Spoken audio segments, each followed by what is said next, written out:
신약 서신서의 말씀. 고린도후서 4장 3절에서 6절.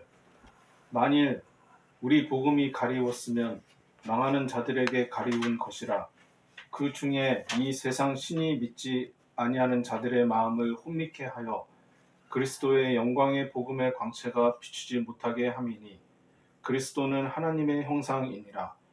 우리가 우리를 전파하는 것이 아니라 오직 그리스도 예수의 주 되신 것과 또 예수를 위하여 우리가 너희의 종된 것을 전파함이라. 어두운 데서 빛이 비추리라 하시던 그 하나님께서 예수 그리스도의 얼굴에 있는 하나님의 영광을 아는 빛을 우리 마음에 비추셨느니라. 이것은 주님의 말씀입니다. 하나님 감사합니다. 아멘. 복음서의 말씀. 마가복음 9장 5절에서 8절. 베드로가 예수께 고하되 라삐여, 우리가 여기 있는 것이 좋사오니 우리가 초막셋을 짓되 하나는 주를 위하여 하나는 모세를 위하여 하나는 엘리야를 위하여 하사이다 하니, 이는 저희가 심히 무서워하므로 저가 무슨 말을 하는지 알지 못함이더라.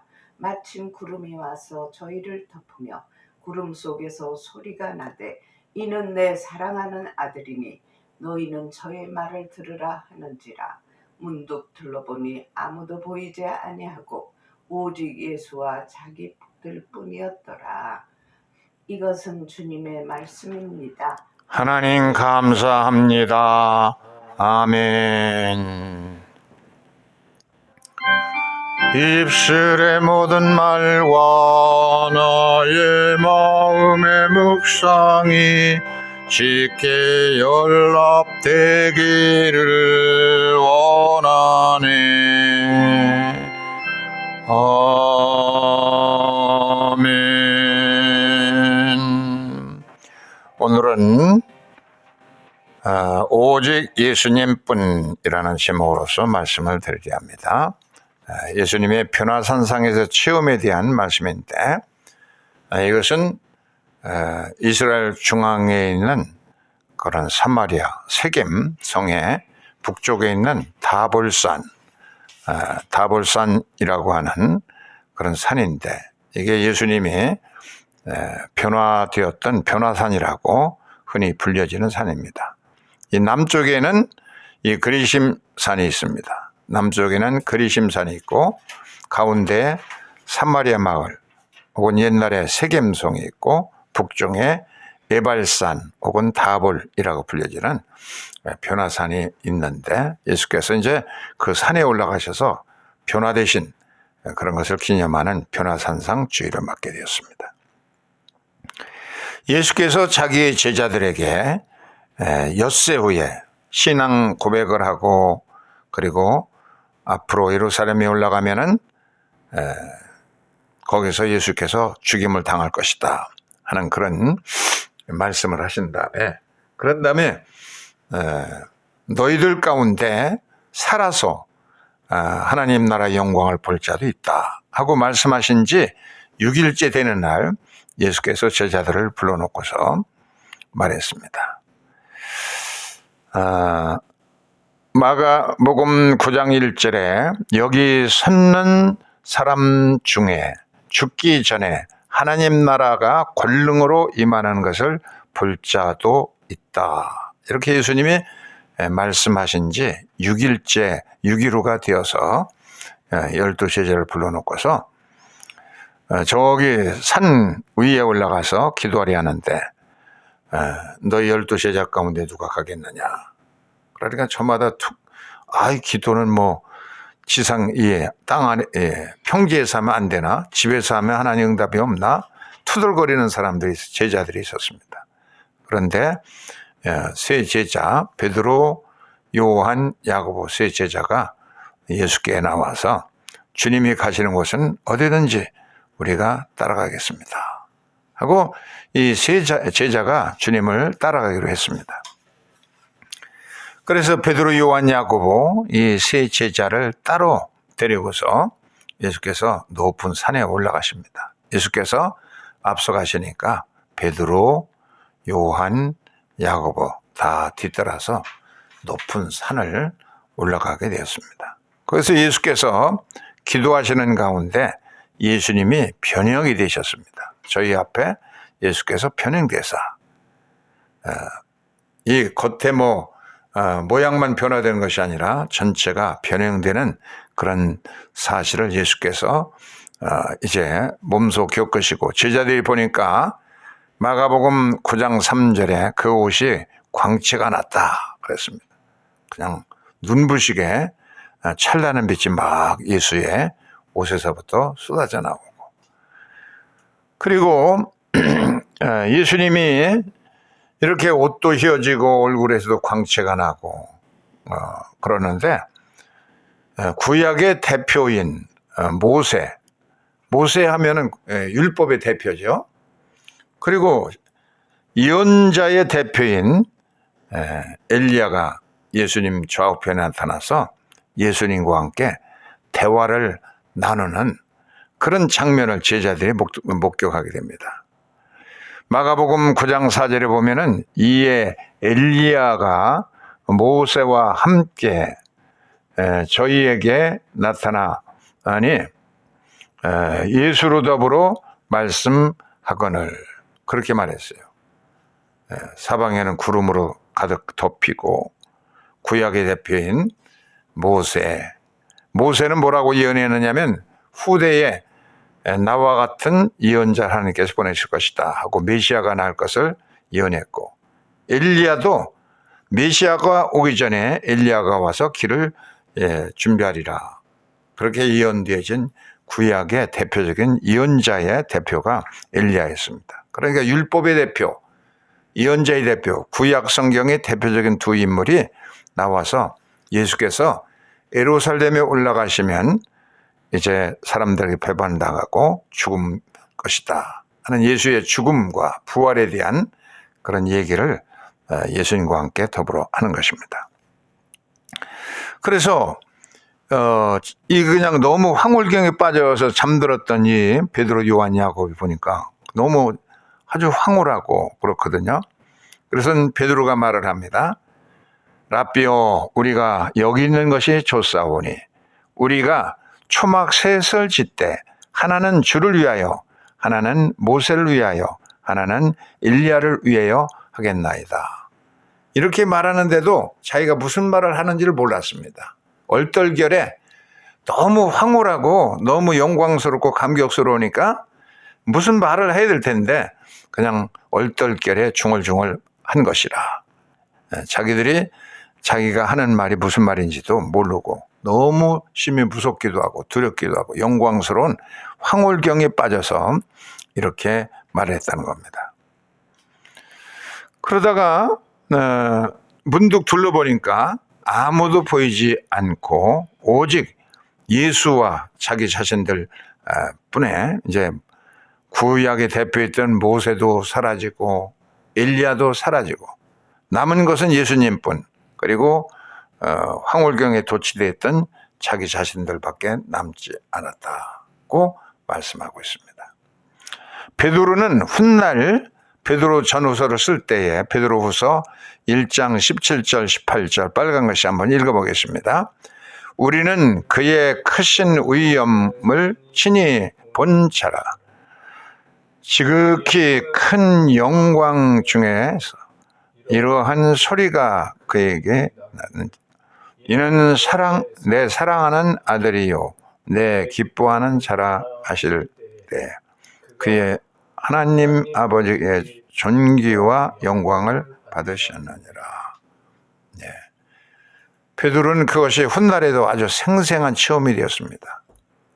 예수께서 변형되시고 얼굴에선 광채가 나고 옷은 휘어져서 세상에 어떤 세탁업자도 그렇게 빠를 수 없을 정도로 쉽게 깨끗하게 빨아 예수의 옷이 그렇게 변형되고 용모도 광채가 나고, 그런 가운데 구름이 꽉 덮이더니 구름 속에서 이는 내 사랑하는 자여 내 기뻐하는 자라 하는 하나님의 음성을 친히 듣게 되었습니다. 우리가 이 친히 본 바요 들은 바라 하고 베드로가 훗날 자기의 서신서에 베드로 후서에 기록을 해놓았습니다. 얼마나 생생한 체험이었는지 그것을 증언하고 있었던 겁니다. 바로 예수님이 이렇게 변화되었다고 그러면 예수님을 따라가는 우리도 점점 더 주님을 닮아서 변화될 것을 말씀하신 것이다 하는 사실을 기억해야 됩니다. 사도 바울도 예수님을 목격하지 못했지만 고린도 후서 4장에 오늘 신약 서신서의 말씀 가운데 보면 그 중에 이 세상 신이 믿지 아니하는 자들의 마음을 혼미하게 하여 그리스도의 영광의 복음의 광채를 비치지 못하게 함이니 그리스도는 하나님의 형상이라. 세상의 혼미한 영혼들이 혼미한 그런 영들이 하나님의 영광의 광채에 참여하지 못하도록 이 세상의 불신자들의 마음을 혼미하게 해서 하나님의 형상인 예수 그리스도의 영광에 참여하지 못하게 했지만 우리들은 그 예수를 세상이 알지 못하는 예수를 믿어서 하나님의 영광에 참여한 자가 되었어요. 왜 그러냐면 우리가 믿는 예수는 하나님의 형상이라 그렇게 말했어요. 하나님의 형상을 직접 하늘의 소리를 듣고 하나님 아버지의 소리를 듣고 그 변화되는 모든 모습을 지켜본 생생한 체험한 베드로가 있고 요한과 야고보가 있었지만 그러나 이런 그리스도의 모습을 보지 않고 예수를 믿은 바울도 말을 하기를 그리스도는 바로 하나님의 형상이라. 세상은 혼미한 영으로 인해서 이 하나님의 영광을 알지 못하도록 믿지 못하게 했지만 우리는 이제 예수를 믿는 자이기 때문에 하나님의 형상을 본 자요, 체험한 자요, 목격한 자가 되었으니 하나님의 형상은 예수 그리스도는 바로 하나님 형상이라.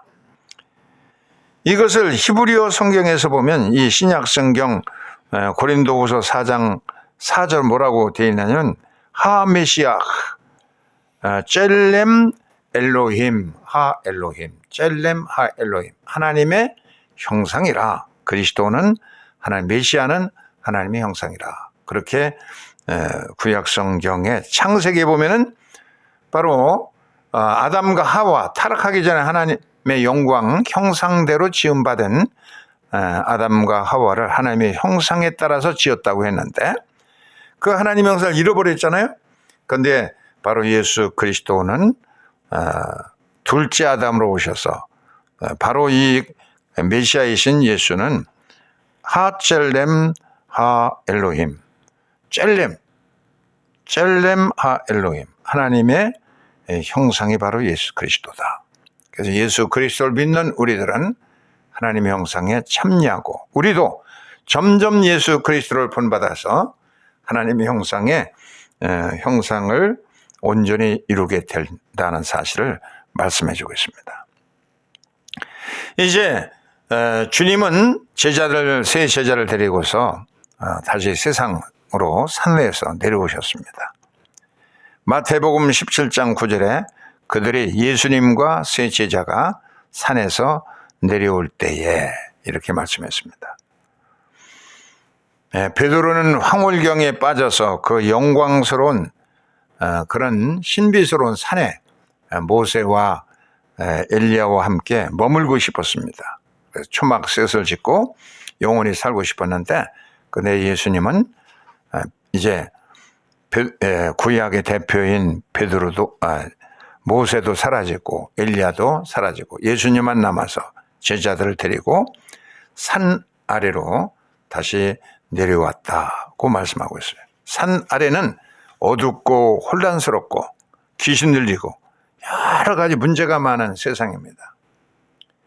우리들은 그렇게 황홀하고 영광스러운 신비의 세계에 머물고 싶어 하지만 이제 예수님은 바로 혼란하고 또 예수님의 사역에 손길이 필요한 병들고 귀신 들린 세상으로 제자들 데리고 다시 내려오셨다고 말씀하고 있습니다. 오늘은 이 사진에 보여지는 이 인물, 이 사람은 누구냐면 바로 디트리히 본히퍼 목사입니다. 그는 21살 때에 신학박사 학위를 받은 신학의 천재였습니다. 천재적인 신학자예요. 그 논문 하나를 쓰면은 바로 아주 세계적인 화제가 되는 신학이 그에서 나오고, 그냥 생각하는 그 모든 것들이 정말로 훌륭한 천재적인 신학자였어요. 21살에 신학박사를 받고 미국의 유니온 신학교에 가서 거기에서도 탁월한 실력을 보여가지고 거기에 있는 라이놀드 리버라든지 이런 교수들이 제발 독일로 돌아가지 말고, 독일에 지금 전쟁터고 혼란스러운 독일로 가면 당신은 죽을 것이다. 그러니까 미국 유니온 신학교에서 교수를 하면서 머물러 있으라고 만류했는데, 그런데 이런 제안을 교수직을 버리고 히틀러 치하에서 전쟁터로 변한 그런 엉망진창이 된 독일로 귀국을 하게 됩니다. 그리고는 히틀러를 몰아내기 위한 그런 그 작업을 시작을 합니다. 독일은 당시에 1차 세계대전에서 전쟁에서 져가지고 연합 국가들에게 엄청난 그런 배상금을 무료했습니다. 돈은 없고 쪼달리는데 그때 히틀러가 나타나서 유럽의 돈줄인 유대인들을 배척하기 시작합니다. 유대인들을 전부 죽이고 학살하고, 이런 아리안법이라고 하는 악법에 대해서 당시 교회는 이언자적인 목소리를 내지 못하고 전부 히틀러에게 침묵으로 동조했어요. 그냥 침묵하니까 그것은 히틀러로 하여금 활개치면서 그 독재를 하도록 하는, 열어주는 그런 안목의 동의였던 것입니다. 그런데 보네포는 그 당시에 침묵하는 교회를 향해서 꾸짖으면서 예수 대신에 히틀러를 그리스도로 따르고 있다. 예수를 저버리고 히틀러를 그리스도로 모시고 있다라고 당시에 침묵하는 교회를 비난하면서 홀로서 그 고난받는 예수님을 따르기로 합니다. 그런데 당시에 이 교회, 당시에 독일 교회가 루터 교회죠. 루터 교회 50%는 루터교 신자고, 지금도 가보면 50%는 캐토릭입니다. 그런데 캐토릭이든 이 루터교 신자든 간에 당시의 교회들, 주의 종들, 목사님들은 히틀러를 두려워해서 침묵하고 있었습니다. 그래서 결국은 이 히틀러를 따르고 예수 그리스도를 부인하고 십자가 지기를 거부하고서 히틀러를 따라간다고 보네포 목사가 날카롭게 비난을 합니다.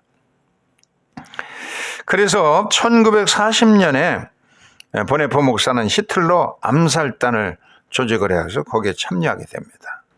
그러다가 3년 후에 43년 4월 5일 날 체포되어서 교도소에 가서 감옥 생활을 하게 돼요. 그러면서 감옥에서도 계속 이제 편지를 써가지고 그 옥중 서신이 이제 발표가 되어가 책으로 나오기도 합니다. 이 뭐라고 히틀러 치하에서 히틀러를 저항했던 보네포 목사는 주장하느냐면은, 이 하나님이 없는 세상, 이 자기 스스로가 성숙하다고 생각하는 하나님이 없이 살아가는 세상에서 크리스찬들은 주님이 주시는 사랑의 힘, 성령의 능력으로 변화받아서 하나님 앞에 서야 된다. Without God, before God. 하나님 없는 세상에서 하나님의 모습, 하나님의 힘으로 살아가는 그런 빛된 모습을 보여줘야 된다. 그것은 사랑의 힘이라는 말로 주님이 주시는 힘, 성령의 힘을 의지해서 우리는 굳게 서야 된다. 그렇게 강조했어요. 그러다가 이제 이 감옥에 갇혀가지고 그런 43년도에 감옥 2년 후에 옥중에서 이제 끌려 나와서 처형을 당하게 돼서 생애를 마치게 되죠. 1944년 이 죽음 직전에 성탄절을 맞이해 가지고 보네포 목사가 죽음에 임박한 사실을 이제 직감하고, 그래서 마지막 편지를 자기의 약혼 여인 마리아에게 이제 편지를 써보내면서 이 약혼녀에게 보낸 편지에 자기의 아버지, 어머니, 그리고 형제, 자매들, 동지들에 대한 그런 메시지도 같이 보내면서 거기에 시 한 편을 내가 밤새껏 고민하면서 적은 시인데 이 시를 동봉해서 보낸다 하고 마리아에게, 자기의 약혼녀에게 보냈습니다. 이 마리아의 주고받았을 때 쓴 마리아의 그 서명이고 여러 편의 그 편지들이 이제 발견이 되었어요. 이 자기가 밤새껏 고민하면서 자기의 느낌을 적은 그런 그 시를 이제 써서 보냈어요. 이게 7절로 되어 있는데 그 내용을 보면 너무 심오합니다. 죽기 직전에 그 얼마나 핍박이 많고 힘들고 2년 동안 옥살이 하면서 야유고 힘들었을 텐데 그 제목을 사랑스런 힘으로라고, 우리말로는 이게 선한 능력으로 해서 성가대들이 잘 부르고, 독일에서는 이게 찬송가로 채택이 되어서 독일 루터교에서는 아주 잘 많이 부르고, 영국과 미국 소고에서도 찬송가로 채택해서 부르는 노래인데 우리나라는 아직까지는 찬송가에는 채택되지 않고 널리 불리지는 그런 노래죠. 이 가사가 참 그렇게 험악한 고생을 하면서 투옥되어 있는 그런 가련한 사람의 필체라고 느껴지지 않을 정도로 아주 뭐라고 그럴까요? 정서적인 그런 시입니다. 그 선한 힘에 고요히 감사하여 그 놀라운 평화를 누리며 나 그대들과 함께 걸어가네. 나 그대들과 함께 한 해를 여네. 1945년, 제목에는 원래 1945년 새해에라고 하는 그런 제목이에요. 그러니까 새해를 열면서 혼돈의 어두운 밤을 지나가서 주님의 도움으로 그대들과 함께 나는 이제 새해를 맞게 됐다는 겁니다. 2절에 보면은 지나간 허물 어둠의 날들이 무겁게 내 영혼 짓눌러도 오 주여 우리를 예면치 마시고 약속의 구원을 이루소서. 독일이 히틀러에서 이제 해방되어서 정의롭고 평화로운 나라가 되기를 바라면서 우리를 버리지 마시고 약속의 구원의 날 우리에게 주옵소서. 3절 한번 빨간 글씨 읽어보겠어요? 시작. 주께서 밝히신 작은 촛불이 어둠을 헤치고 타오르네.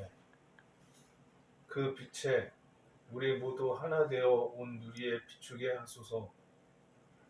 네, 이거 얼마나 좋습니까? 예수께서 밝히신 작은 촛불, 어둠을 헤치고 타오르게 되어서 그 빛에 우리 모두 하나 되어서 온 누리에 비추게 하소서. 이 어둠에 히틀러 치하에서 신음하는 600만의 유대인이 죽고 헝가리인들과 많은 사람들이 죽어서 800만 이상이 학살한 그 히틀러 치하에서 시달리는 그 암흑의 밤, 그리스도의 작은 촛불로 타올라서 이제는 그 빛이 온 누리에 환하게 밝혀지길 바란다 하는 것이고요.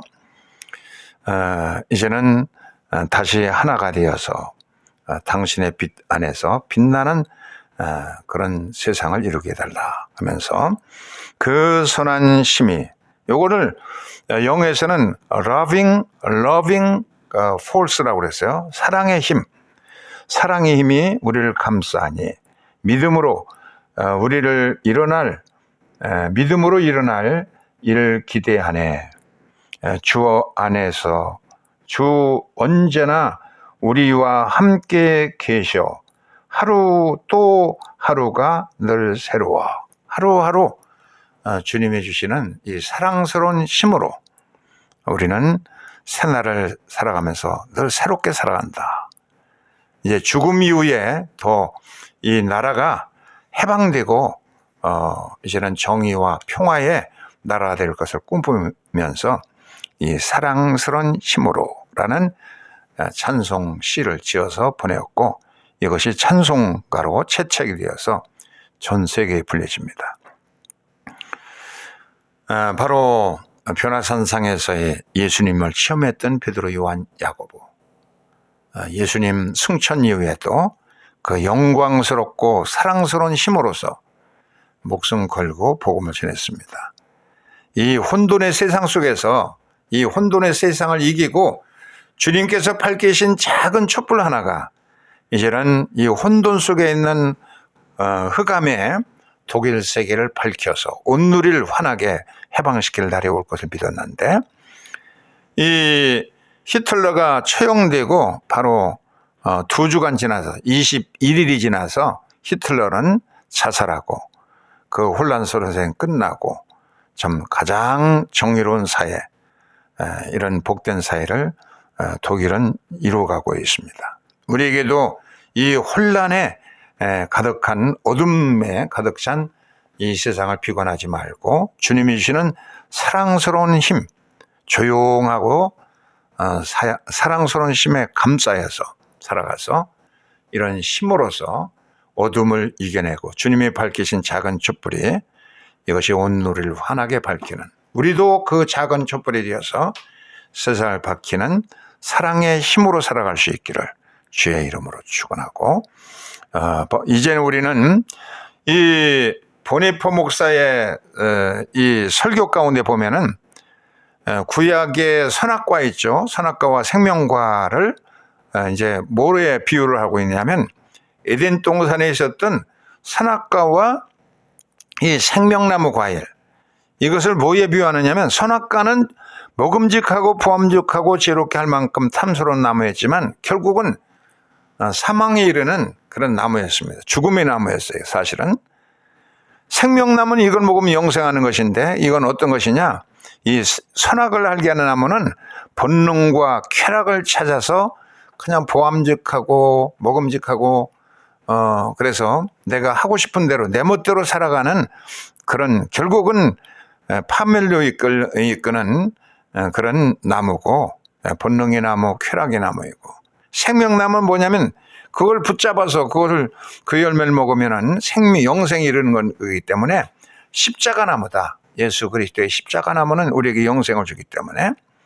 그래서 이 보네포 목사는 너무 참 이건 뭐 복음적이에요. 그렇게 신신학자고 자유주의 신학자고 그렇지만 이 성경 핵심을 꿰뚫어 보는 것을 보면은 이 선악과와 생명나무 과일을 이렇게 해석하는 사람이 없는데, 보암직하고 지혜롭게 할 만큼 그런 그 먹음직한 그런 선악과 나무, 그것은 본능, 쾌락, 자기 멋대로 살고 싶어하는 그런 나무이고, 또 그것을 잡으면은 생명이 열매가 맺혀지는 나무, 그것은 예수님이 십자가의 나무죠.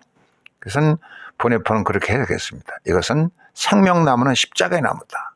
그래서 절제하고 자기를 부인하지만, 그렇지만 이 좁은 길로 가는 것이 영생이 이르는 길이다 라고 이렇게 해석을 하고 있습니다.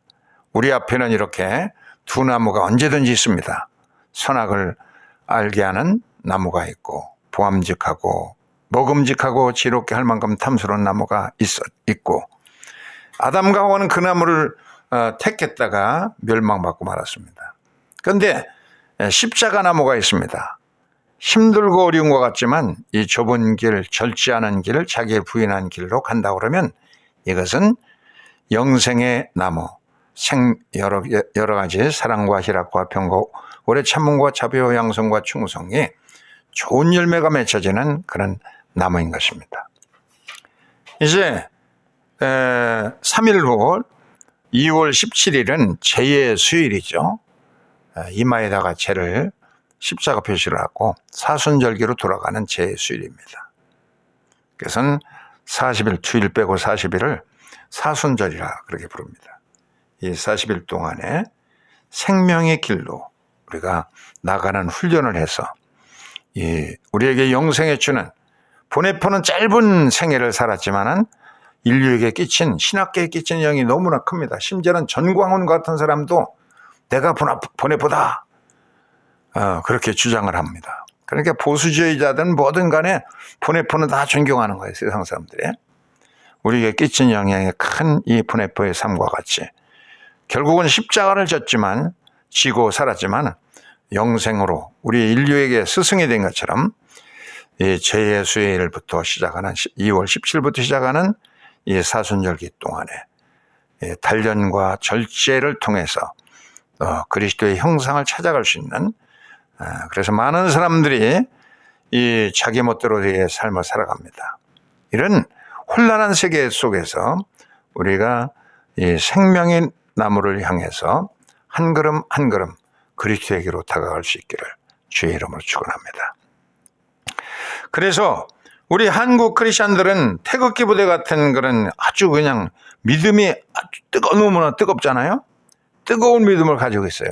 그렇지만은 이웃에게 덕을 끼치는 희생과 이런 덕행이 없는 겁니다. 그래서 믿음에 덕을 쌓아야 됩니다. 그리고 덕의 지식의 절제를, 절제의 인내를, 인내의 경건을, 경건의 형제 우애를, 그리고 그리스도의 사랑에까지 닮아갈 수 있기를 주의 이름으로 축원합니다. 이제 보네포 목사님의 마지막 유고 같은 찬송을 우리 같이 이 가사를 생각하면서 불러보겠습니다.